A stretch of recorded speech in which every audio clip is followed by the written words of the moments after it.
Gracias, Señor, por tu misericordia y gracias, Padre, por tu amor. Amén. Vamos a meditar, hermanos, en unos pasajes. Yo ayer o anteayer creo que estaba leyendo Amós. Y es curioso que está usando una parábola, entre comillas, que la podemos encontrar en Amós 5, versos 18 al 20.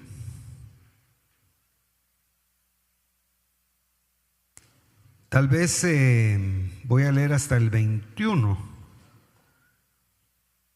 Amós 5, 18. Dice: ay de los que desean el día de Jehová. ¿Para qué queréis ese día de Jehová? Pregunta. ¿Será de tinieblas y no de luz? Como el que huye de delante del león y se encuentra con el oso. O como dice, o como si entrare en casa y apoyara su mano en la pared y le muerde, dice, una culebra.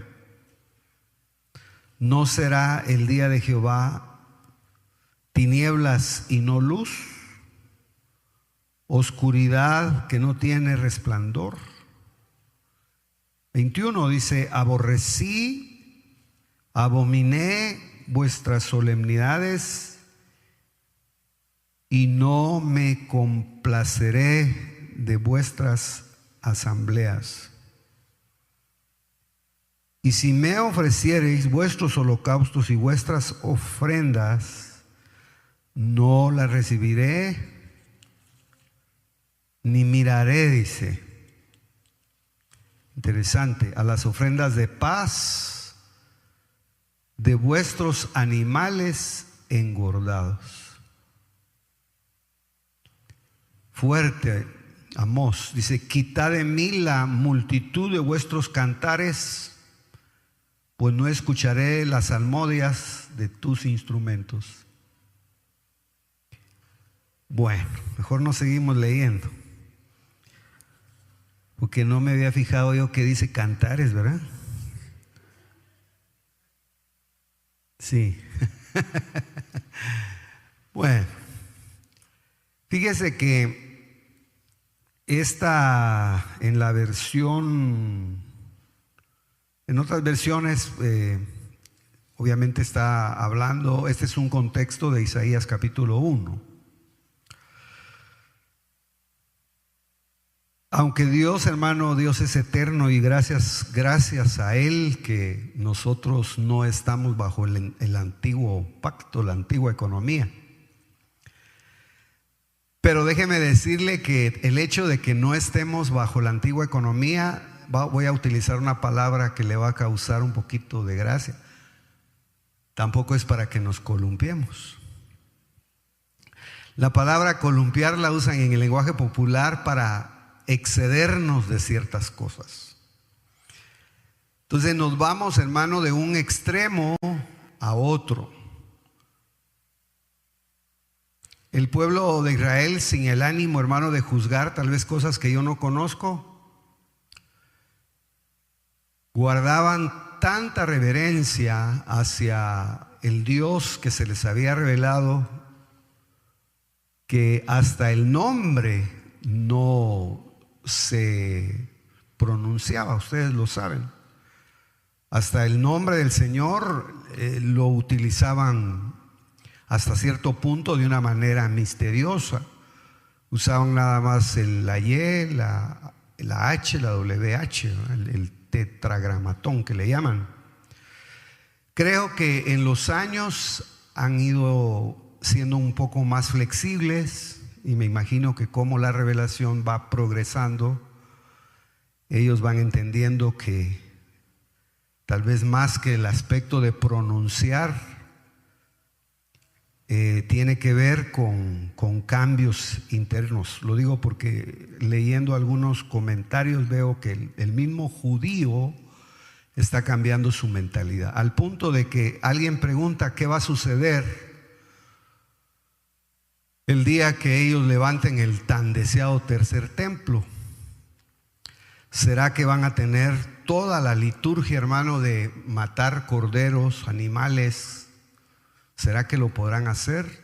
¿O cómo irá a ser si eso se restaura y lo restauran como se hizo en el Antiguo Testamento, en donde, hermano, tenían que utilizar miles y miles de animalitos? Más ahora con la cultura de protección al animal.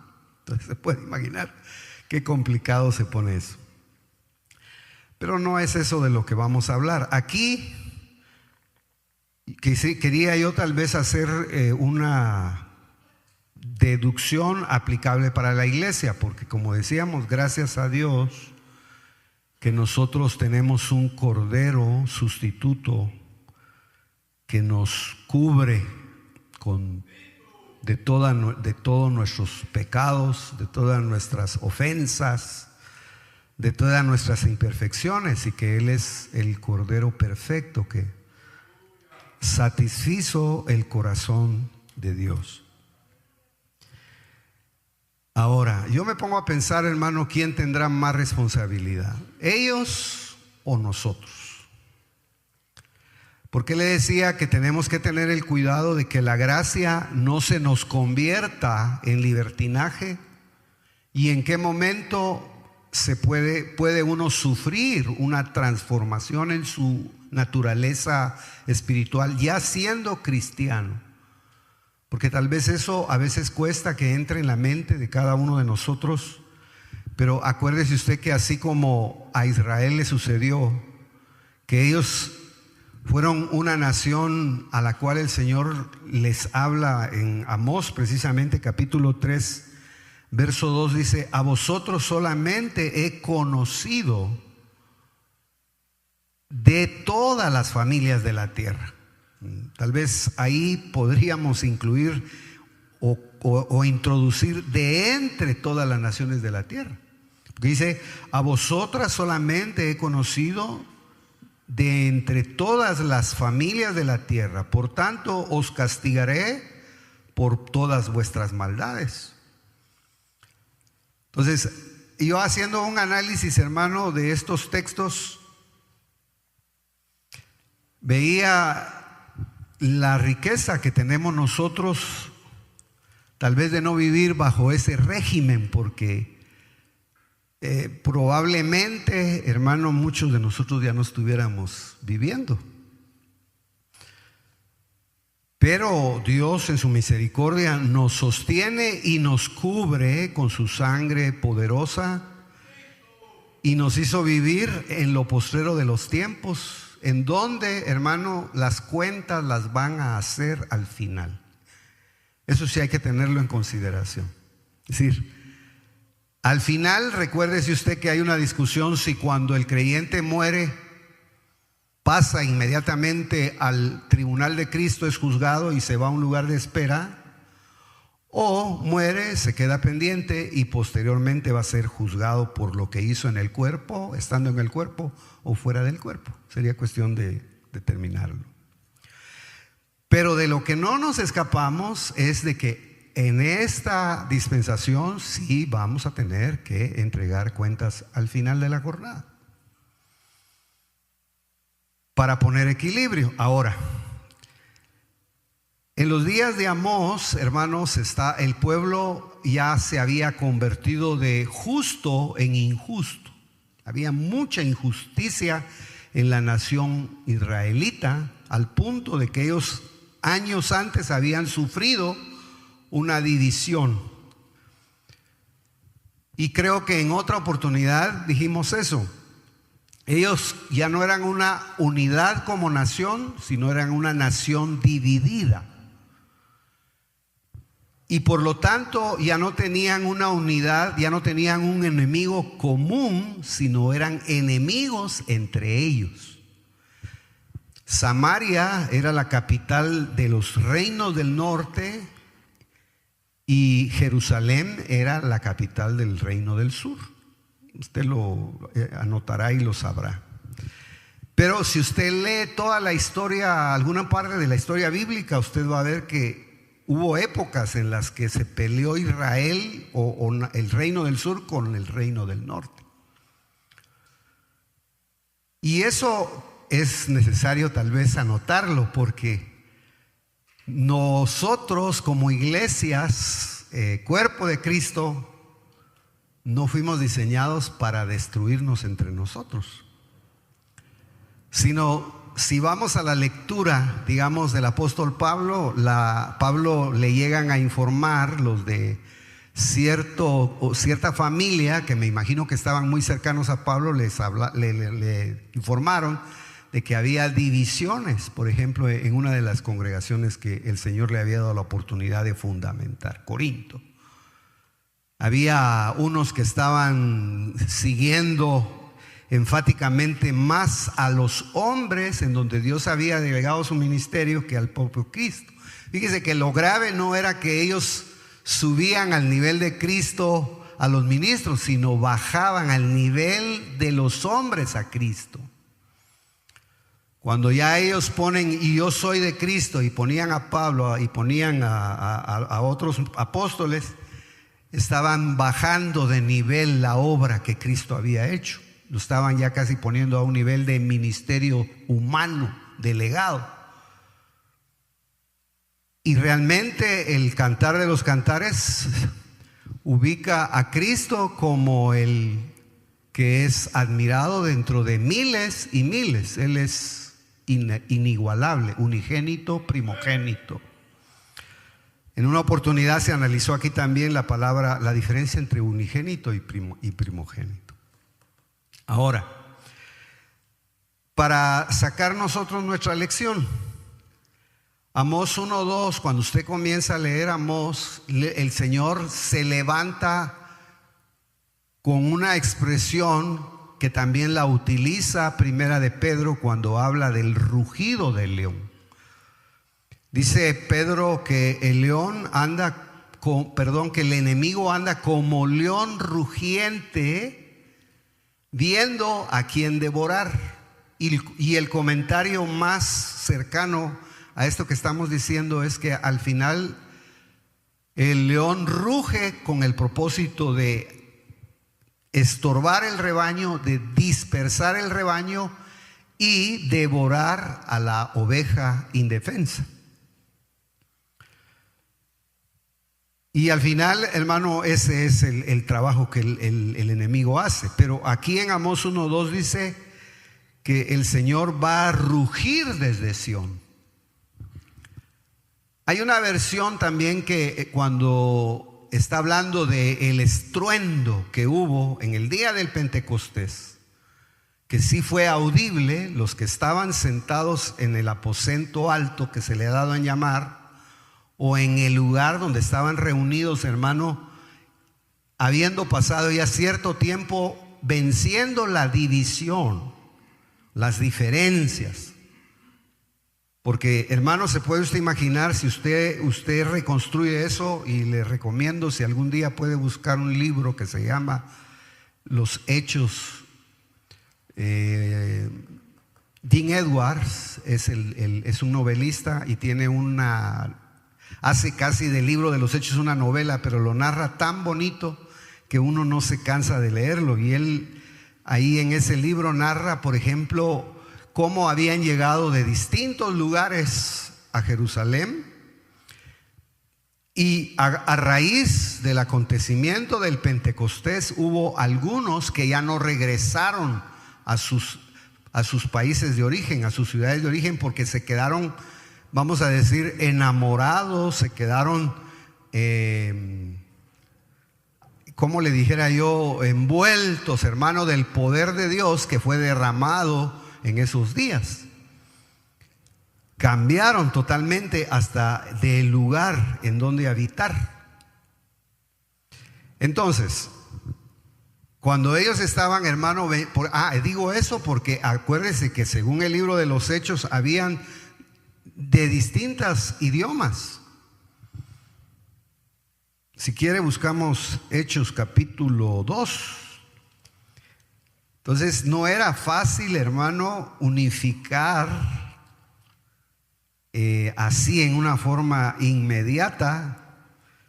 Fíjese que dice en Hechos capítulo 2, dice que en verso 5 dice: moraban entonces en Jerusalén judíos, varones piadosos de todas las naciones de debajo del cielo. Y este hecho, dice, y hecho este estruendo, esto lo decía nada más porque algunas versiones creen que se oyó como el rugido de un león.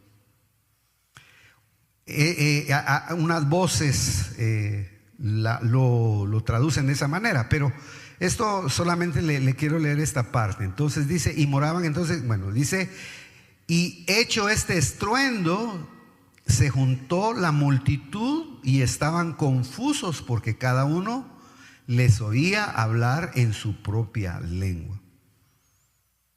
Habían galileos, habían de Mesopotamia, habían de Judea, habían de Capadocia, habían del Ponto, habían de Asia, habían de Frigia, habían de Panfilia, habían egipcios, habían africanos, habían de... Y hermano, se puede imaginar que ese estruendo creó fue el punto, hermano, para que ellos fueran abstraídos y comenzaran a entrar en una relación de unidad. Es lógico y entendemos, hermano, que nuestra unidad es Cristo como centro. Pero Él no puede haber una real unidad si no hay también poder, bautismo del Espíritu Santo. Porque ellos lograron, hermanos, superar sus distintas formas de hablar. Y los comenzó a unir un mismo idioma, que era el idioma del Espíritu. Quiere decir que aunque nosotros tengamos distintos criterios, distintas formas de hablar, distintas formas de pensar, si hemos sido bautizados e inmersos en el mismo Espíritu, de alguna manera nos vamos a llegar a entender. Y eso va a crear fuerza dentro de la iglesia. Esto lo digo porque en qué momento, hermano, la iglesia puede perder convertirse, digamos, en una iglesia desunida o una familia, o como usted lo quiera aplicar. Porque cuando usted va al libro de Amós, el Señor le saca una referencia a Israel y dice: caminarán dos juntos si no estuvieren de acuerdo. Pero el pasaje ahí se está refiriendo a la relación entre Dios y su pueblo. Les está diciendo: bueno, como ustedes realmente han querido caminar separados de mí, entonces ustedes caminen su camino y yo, porque ese es un antropomorfismo, es una forma en la que Dios está hablando como que fuera humano. Bueno, caminen ustedes en su camino y yo voy a caminar en mi camino. No podemos caminar en el mismo camino como le pasó a Abraham y Lot. Entonces, es singular. La idea que yo le estoy dejando es para justificar, hermano, de que a veces el pueblo de Dios o nosotros como pueblo de Dios no discernimos cuándo hubo un cambio en nuestro interior. Cuando sufrimos una transformación en nuestro interior y podemos ser trastocados espiritualmente. Usted y yo, hasta que no seamos transformados en nuestro ser tridimensional, corremos el riesgo, hermano, de involucionar o evolucionar o crecer espiritualmente. Pero eso lo vamos a determinar teniendo algún fruto o al final del camino, porque por eso el arrebatamiento del grupo selecto es como un galardón. Es lo que evidencia realmente quién verdaderamente a quien verdaderamente el evangelio le sirvió para lo cual fue diseñado. ¿Se acuerda que hablamos en uno de estos días que en unas versiones no dice y el verbo se hizo carne, sino el plan por fin tomó forma en la carne de Jesucristo? Lo que Dios tanto había guardado y tenía planificado se hizo una realidad.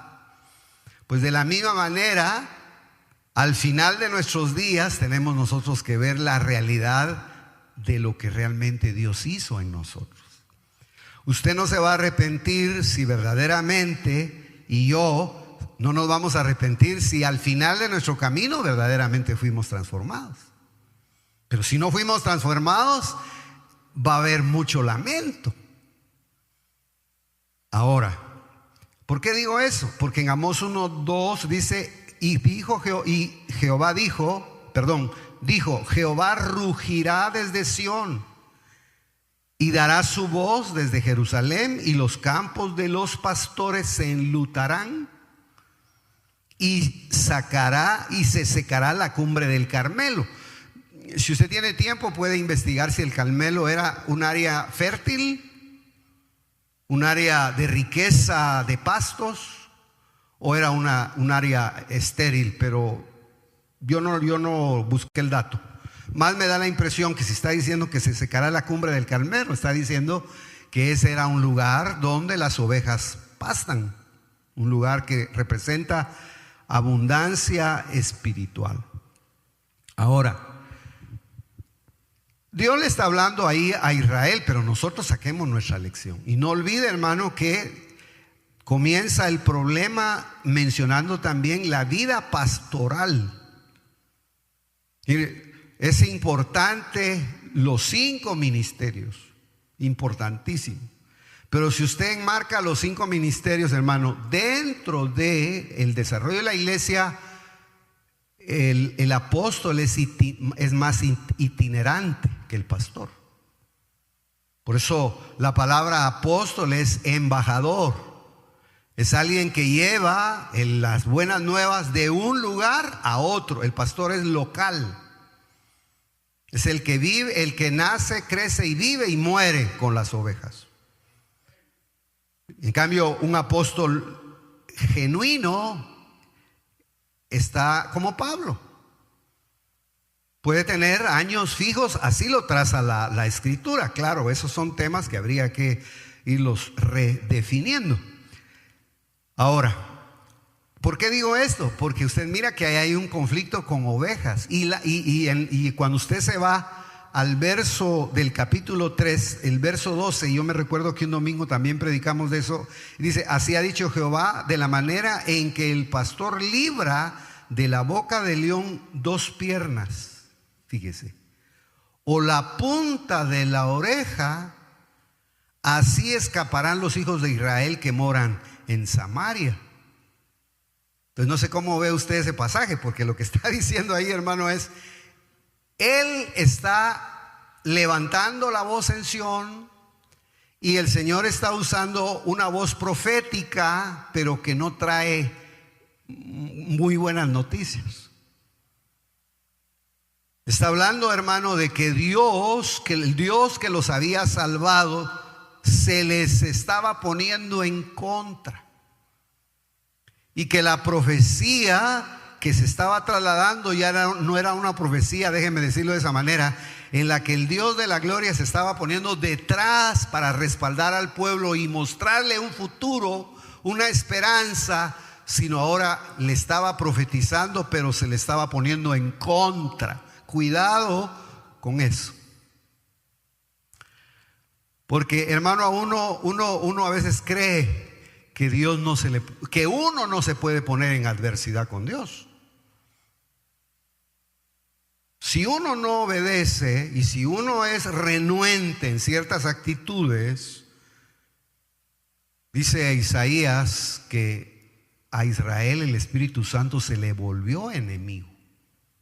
Ahora, el tema, hermano, es que, por eso principié diciendo que Dios nos dé la gracia de que no se nos vaya a convertir la libertad espiritual en libertinaje, y que el Santo Espíritu de Dios nos esté constantemente celando y que nosotros a ese celo del Espíritu también le hagamos caso. Porque, hermano, no estamos en la época de la amenaza, de los castigos.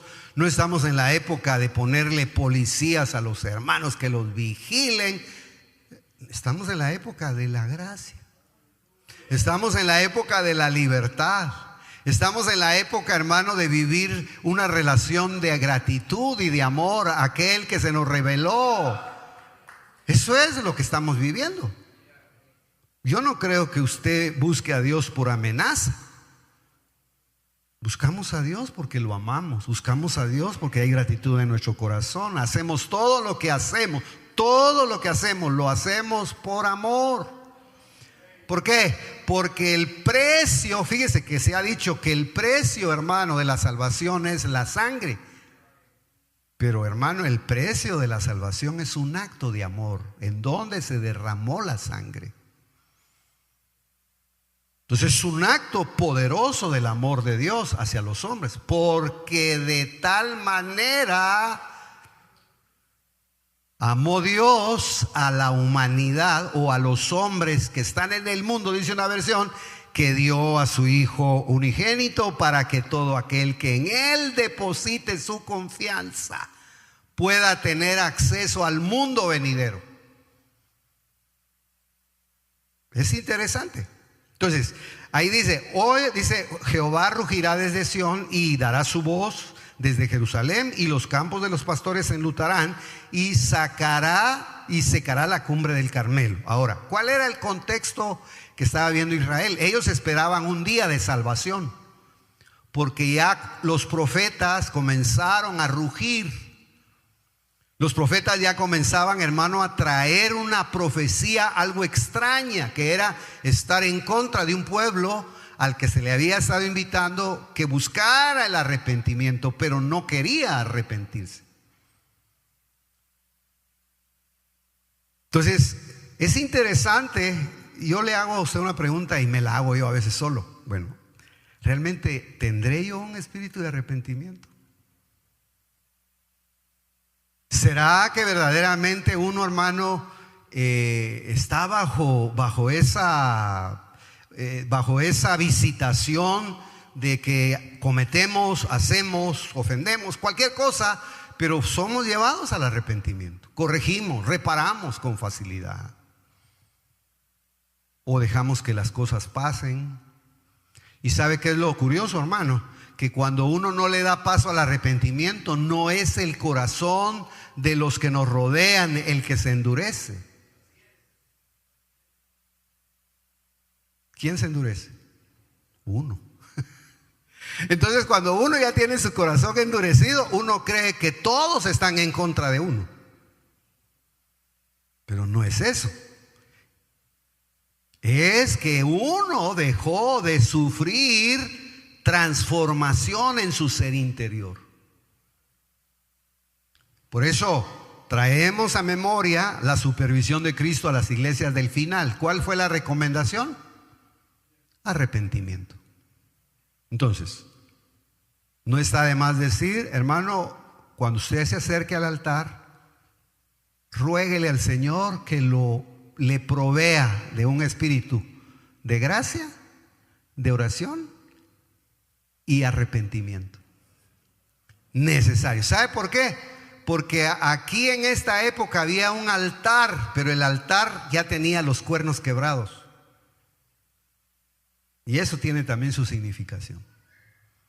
¿Sabe, hermano, que Dios, esto lo estoy diciendo como le dijera yo en proyección? Acuérdese que el altar del holocausto tenía 4 esquinas como este púlpito.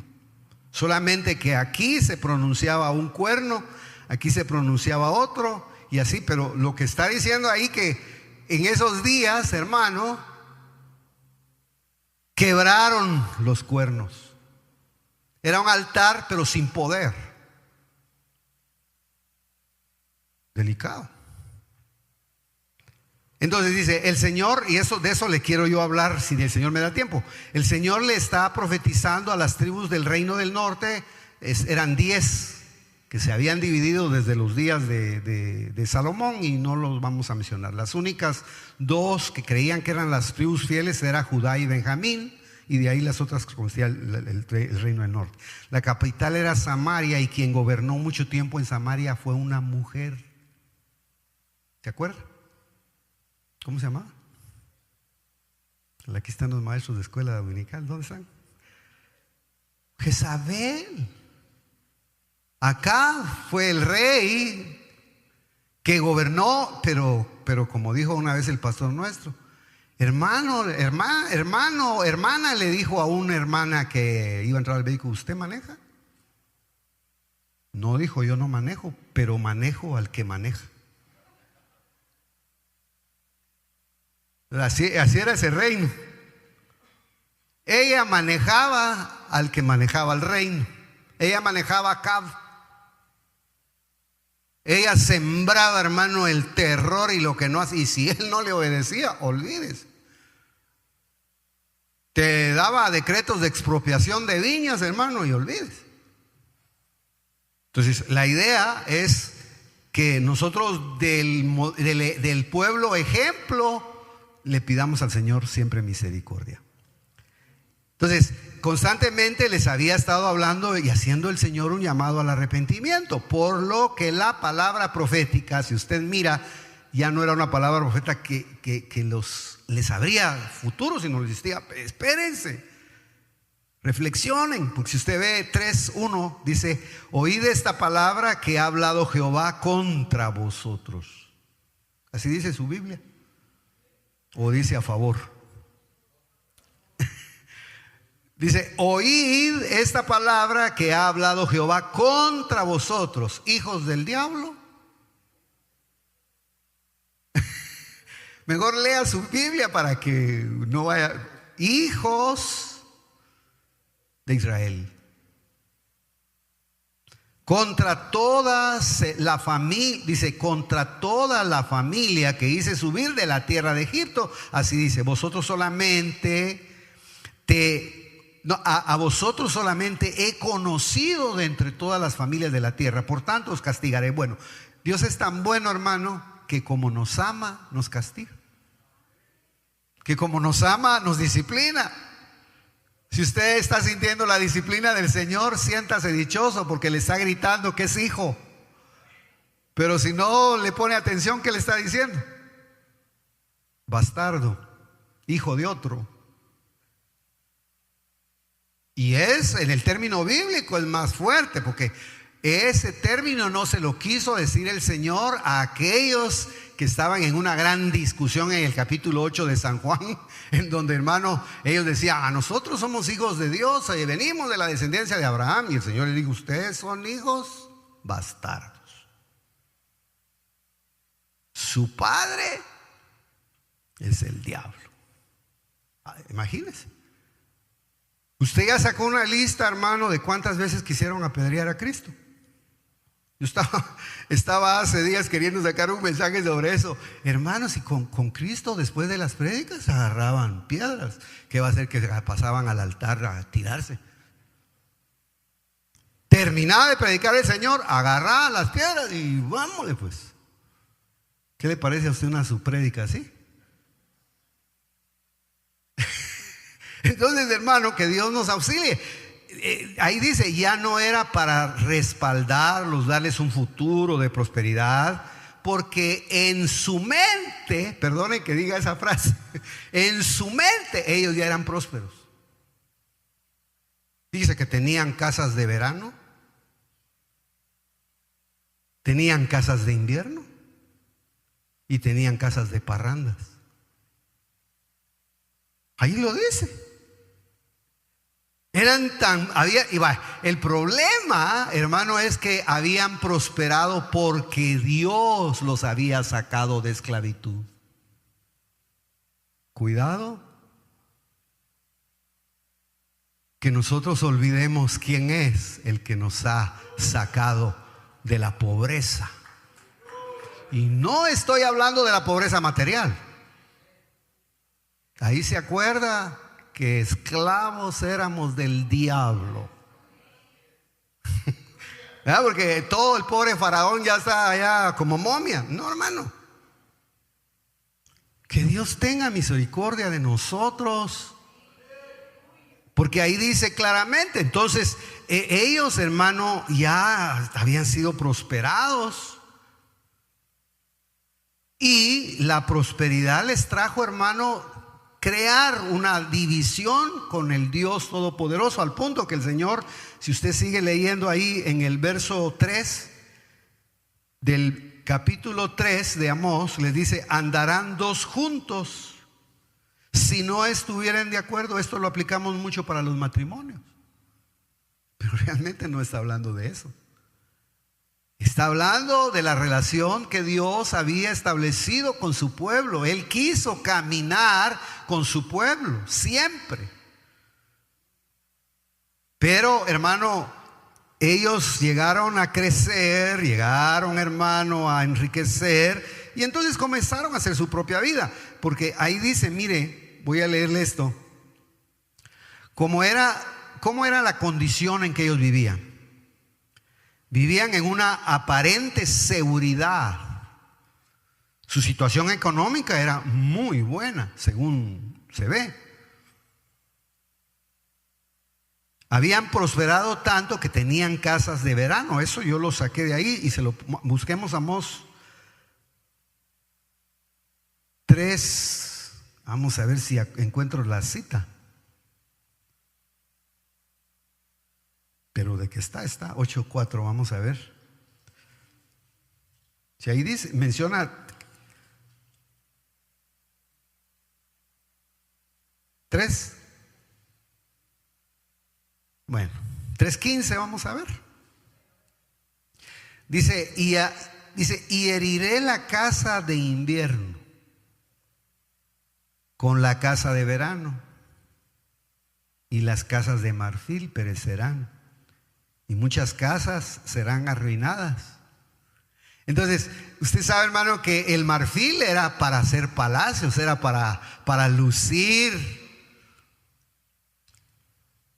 Lógicamente, hermano, está diciendo ahí que ellos habían prosperado, pues. Ahí dice tener, digamos, todo ese tipo de comodidades. Ahora, el tema va nada más al aspecto de que nuestra situación económica era preciosa. Mire, hermano, y este es otro detalle. Dígame usted ahí dónde está la doctrina de la prosperidad como doctrina. ¿Usted cree que a ellos les daban un tema de traiga al alfolí su ofrenda y el Señor se la va a multiplicar al 100 por uno? No. Sencillamente ellos tuvieron una relación con el Señor, comenzaron a amar a Dios, comenzaron a practicar el culto verdadero, y Dios comenzó a hacer una obra, no solamente, hermano, en el hecho que le dijera yo de darles a ellos algo, sino a transformar sus vidas, a cambiar su manera de pensar en todos los aspectos de su vida. Al punto que dice, mire, cuando ellos ya estaban en esa condición, hermano, llegaron a tener conflictos a causa de esa situación. ¿Cuál es la iglesia a la que le dicen que es ciega, que está desnuda, que cree que es rica, pero es pobre? Entonces eso se avala. Entonces había ya un abismo, hermano, entre ricos y pobres. Los ricos se hacían cada vez más ricos. Usted puede leer todo y lo encuentra. Y los ricos explotaban a los pobres. Había injusticia en ese sentido. Le daban, dice, mire, yo saqué como 7 características. No le daban la razón al indefenso. Cuando está diciendo eso, dice que pisoteaban por la cabeza al indefenso. Es decir, hermano, si alguien quería exponer algo, luego lo anulaban. Cuidado en no ser nosotros personas que utilicemos nuestra razón. Usted y yo tenemos que fomentar el relacionarnos entendiéndonos. Porque usted y yo, hablemoslo como congregación, yo no tengo la razón, el que tiene la razón es Dios. Puedo tener unas razones y usted puede tener otras, pero tenemos que tener una razón que es la de Dios, la que nos pone cuerdos. Entonces, si usted quiere fomentar una vida, hermanos, de fortaleza en cualquier parte de su vida, venid y razonemos, platiquemos, dialoguemos con los hijos, con la esposa, con quien sea, en el trabajo. ¿Tiene problemas en su trabajo? ¿Tiene problemas con alguien? Razone si se puede. Pero yo veo mucho esa parte que, mire, la Biblia es tan maravillosa. Dice, no le dan la razón al indefenso. Si usted anota Amós 3, 2:7, 4:1 y 8:4, ahí va a encontrar todas esas características. Pero esto era más grave. El padre y el hijo se compartían la misma mujer. Imagínese usted cómo andaba Israel de bonito. El padre y el hijo se compartían a la misma joven. ¿Para qué estar buscando dos? Mejor compartamos una, decía. Y no quiero una viejita. Perdone que use esas palabras, pero si usted busca la Biblia, así lo dice. Esos eran los pecados de Israel. Hermanos, gracias a Dios que estamos acortando el tiempo, porque así lo que le tengo que decir más fuerte ya no lo va a oír. Pero ¿qué clases de pecados habrán a veces en las iglesias? Porque uno aquí, mire, yo hasta con una michumpita que me regalaron tan linda ando luciéndola. Pero a saber, va.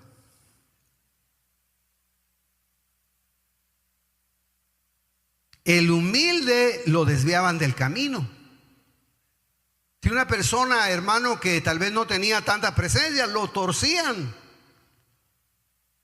Y eso puede ser aplicable a lo doctrinal. Sus altares eran falsos. Los ministerios eran falsos, no discernían los altares. En cualquier altar hasta se quedaban dormidos. Cuidado, usted no puede, hermano, estar haciendo culto en todo lugar. Con todo respeto, usted debe saber en dónde Dios lo ha establecido para levantarle ahí al Señor un altar. Y mejor si lo levanta en su casa. Y de ahí lo mueve para donde quiera. Está muy callado. Multaban a la gente con dinero y con ese dinero compraban vino para emborracharse. Hermano, hacían unas cosas terribles. Tenían balanza injusta porque, hermano, a la hora de pagar, de vender una libra, decían, no, ¿cuánto tiene la libra? 16 onzas, démosles 12. Tremendo. Su balanza era injusta, achicaban las medidas y subían los precios. Bueno, mejor ya no seguimos ahí. Es que yo estaba diciendo a alguien, la Biblia tiene de todo, hermano. Si usted quiere poner una su tienda, busque a Amós. Y ahí le va a decir el Señor, ahí te acuerdas que tienes que dar la libra completa. Porque ahora, hermano, si usted compra 1 litro, no se sabe si es medio litro, porque es grande de aquí y todo delgadito de abajo. Peor con la crisis. No, usted no depende de eso, usted depende del Dios Todopoderoso. Para Él es la honra, para Él es la gloria. No he visto, oiga, esta palabra me encanta y me lleno de gozo cuando la digo. No he visto justo desamparado, ni su simiente que mendigue pan. Joven fui y he envejecido, ya me salieron canas y hasta se me está cayendo el pelo, pero no he visto justo desamparado, ni su simiente que mendigue un pedacito de pan. Al contrario, a su casa llegará el pan, a su casa llegará, hermano, la abundancia de vida espiritual y material. ¿Por qué no?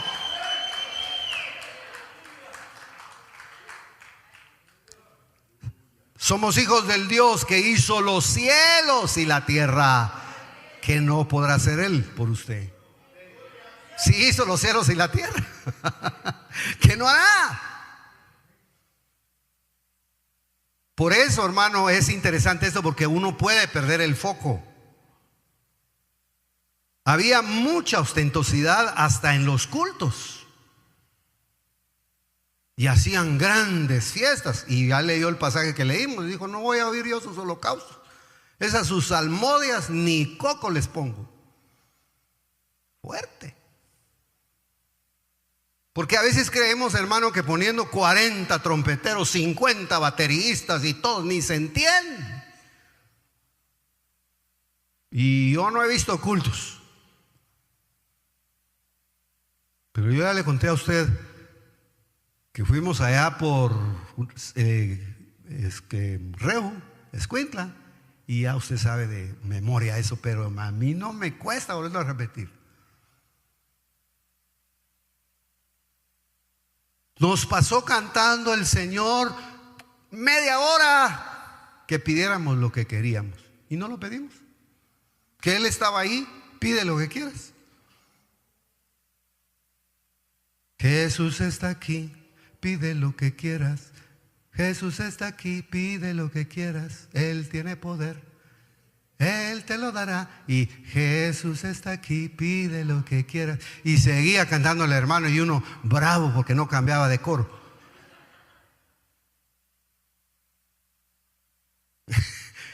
Aquí está ahora congregado el hermano. Él siempre estaba con nosotros, un tiempo se fue, pero él fue el que cuando ya veníamos él me traía, me dijo: hermano, y pidió.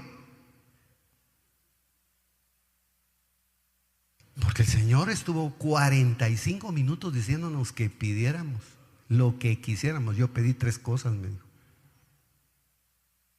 Yo me agarraba la cabeza, hermano. Yo viendo que no había batería, yo viendo que no habían trompetas.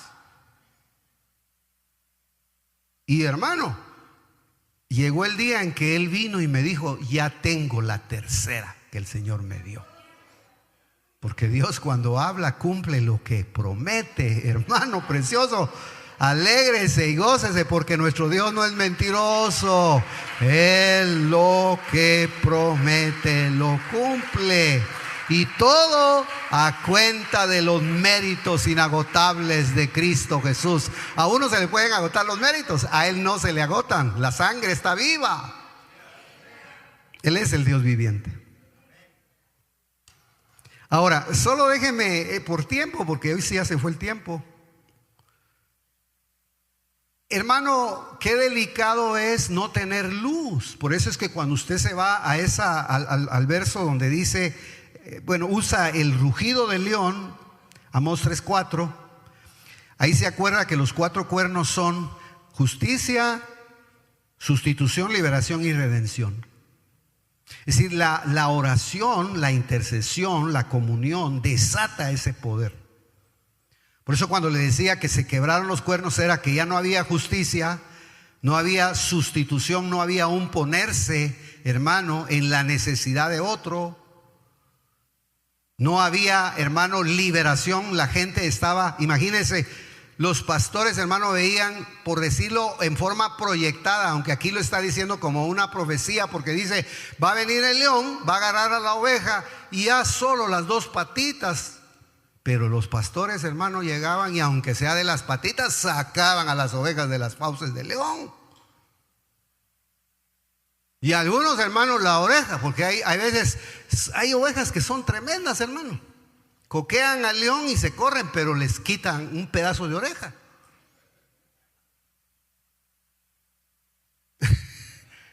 Cuidado. Deje estar coqueando al león, porque de repente va a andar con la mitad de la oreja, ya no va a oír bien. Delicado si ya está en la panza del león y ya con las canillas así.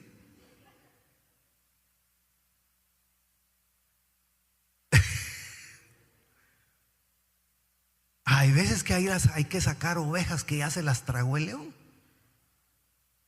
Por eso es necesaria la vida de oración, altar,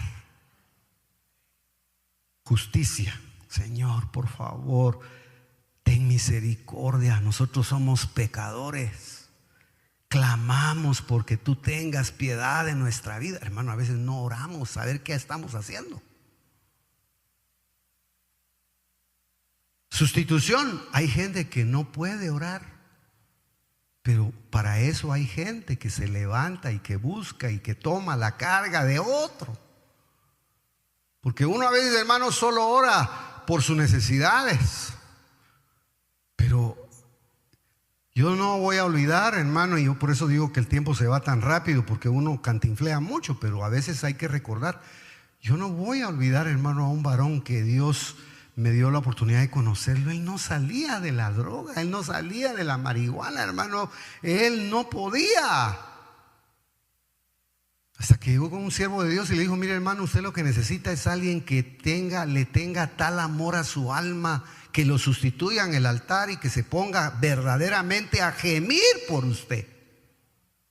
No a darle órdenes a Dios para que lo libere, que usted súbase al altar en lugar de él.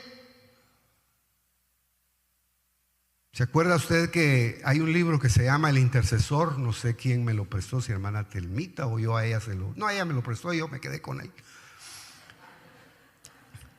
Pero ese libro, hermano, habla de un hombre que llegó a una ciudad y se puso a interceder, se metió en un lugar, se metió a un cuarto, se puso a orar, y quien, hermano, era el dueño de la casa, vio que no salía el primer día y no salía el segundo día, y se agachó y fue a meterse bajo la puerta y solo oía que alguien gemía y lloraba y gemía y gemía y gemía. Pasaron días, hasta que al cabo de X cantidad de días salió todo delgadito. Y dice, hermano, que en palabras más o menos, en cierto periodo de tiempo comenzó a escupir sangre. En el periodo de la oración comenzó a escupir sangre y a tener síntomas como de tuberculosis y tos.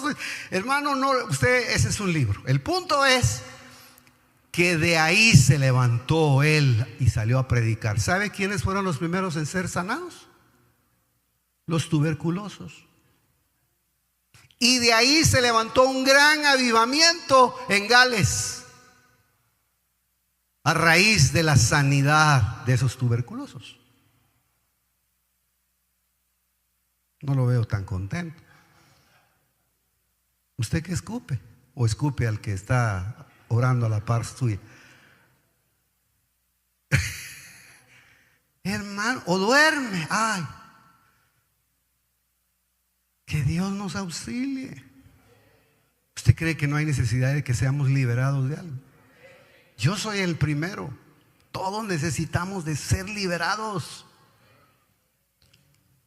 Ahora solo déjenme terminar con esto. Ay de los que suspiran por el día del Señor, porque ellos esperaban una liberación como la que se había dado en Madián.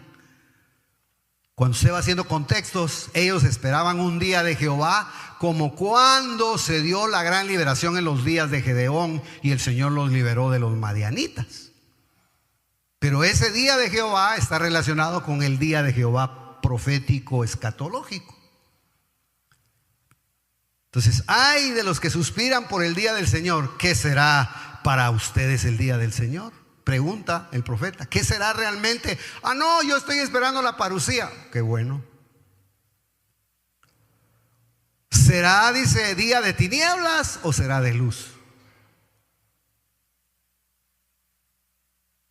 ¿Por qué? Porque en esos días, hermano, habrá tanta tiniebla que, hermano, el león va a comenzar a asustar a las ovejas. El enemigo va a agarrar fuerza y va a comenzar a querer devorar ovejas. Ya las está devorando. Y mire, cuando usted ve, la oveja es tendiente cuando ya la están persiguiendo a huir e irse para su casa.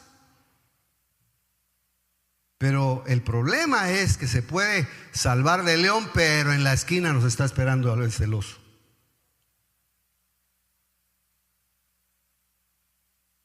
Y esos dos son dos enemigos externos. Si usted lee, es que esto es parte de tal vez una prédica completa, solo ese pasaje. Porque ahí está hablando, hermano, de una parábola. Entonces, él dice, corre porque el león lo está queriendo devorar. Se salva del león, pero adelante lo está esperando el oso. Se salva, logra escapar del oso. Acuérdese, el oso es la burla de los jóvenes hacia los adultos. A Eliseo aparecieron 42 muchachos y ahí sí no podemos decir que Eliseo tenía pelo. Era tan evidente porque le comenzaron a gritar: calvo, calvo, calvo. Así dice la escritura. Y bueno, por estar gritándole calvo no se dieron cuenta que venían dos osos. O sea, la idea que yo les doy ahora, pero el problema no es ese. El problema es que logró entrar a la casa y entró corriendo y se agarró de la pared. Y en la pared estaba una serpiente. Esos son los enemigos de adentro. ¿Qué será más fácil? ¿Tener luz para vencer a los de afuera o tener luz para vencer los enemigos de adentro?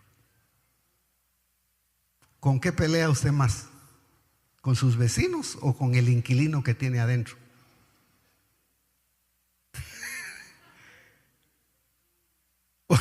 Hermano, fíjense que nosotros estamos experimentando algo, que nos están tirando popó en el patio de la casa. O algún animal. Estamos por investigar si es una ardilla. Hay un palo de aguacate, hermano, y de repente ¡ping! Ya comenzó el tiempo de la reflexión. ¿Qué será? ¿Serán los perros? ¿Serán los? ¿Quién será? No, mejor revisémonos nosotros.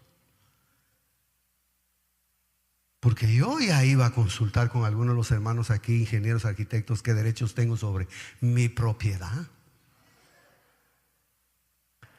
Ya me iba a ir a quejar, hermano, y que a ver, y a pelear con los vecinos. Hermano, mejor voy a pelear con el inquilino de adentro.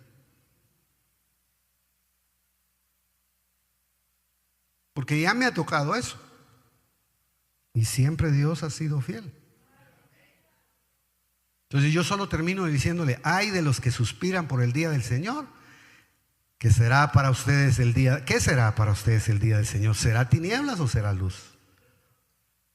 Como cuando alguien huye del león y se topa con el oso.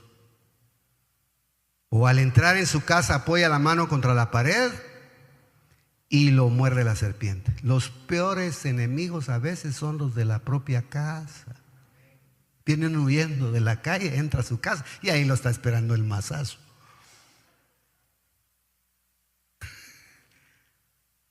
Ojalá que aquí entre nosotros no hayan enemigos. Usted viene contento y hace: ay, ahí está el hermano tal, ay, la hermana cual. Mejor me voy. Que Dios tenga piedad de nosotros.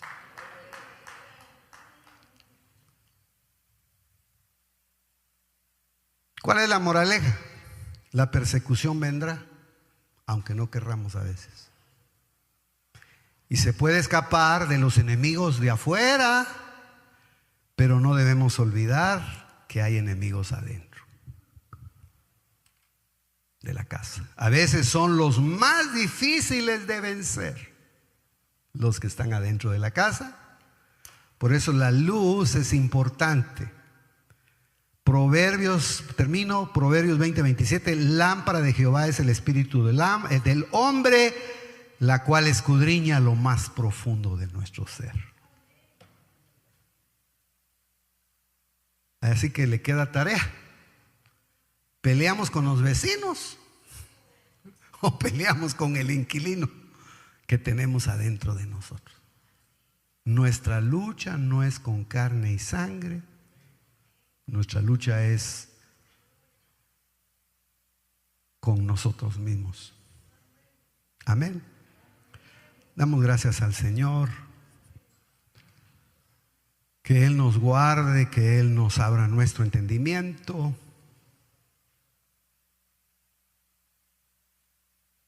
Que Él tenga a bien iluminar los ojos de nuestro corazón. Levante su mano y le damos gracias al Señor, hermano. Levante su corazón y dele gracias. Que Él restaure nuestra visión y que Él restaure nuestra vida interna.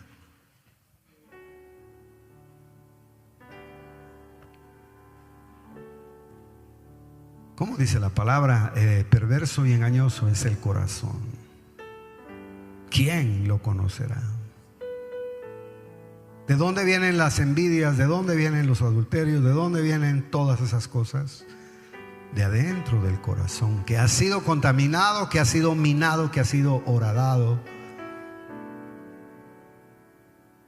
Que Dios restaure nuestra vida, hermano.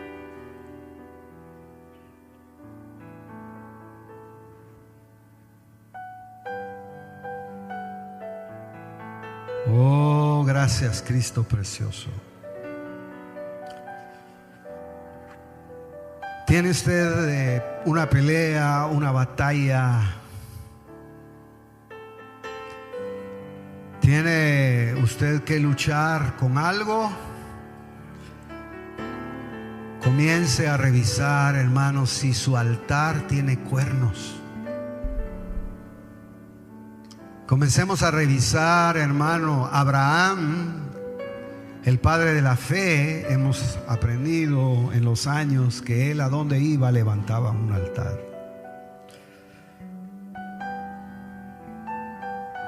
Aleluya. Aleluya.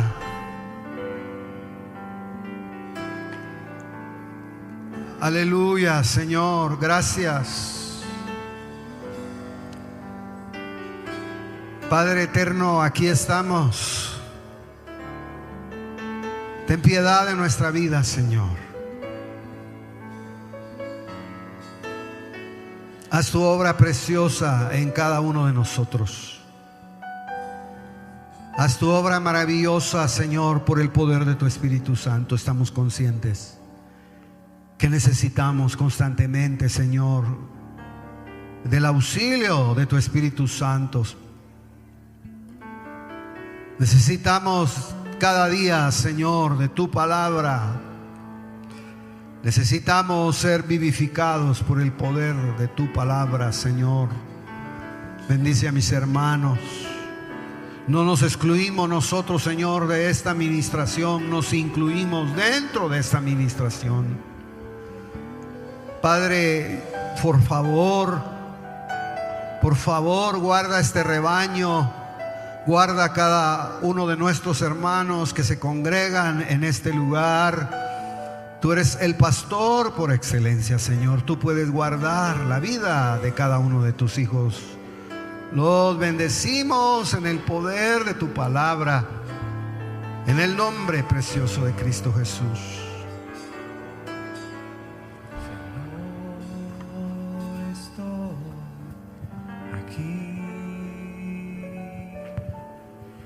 Necesitado aún más de ti, reconozco que hay muchas cosas dentro de mí desagradables a ti. Necesito un cambio. Ayúdame, Señor, dale un cambio a mi vida, por favor. Señor, estoy aquí.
Jesús.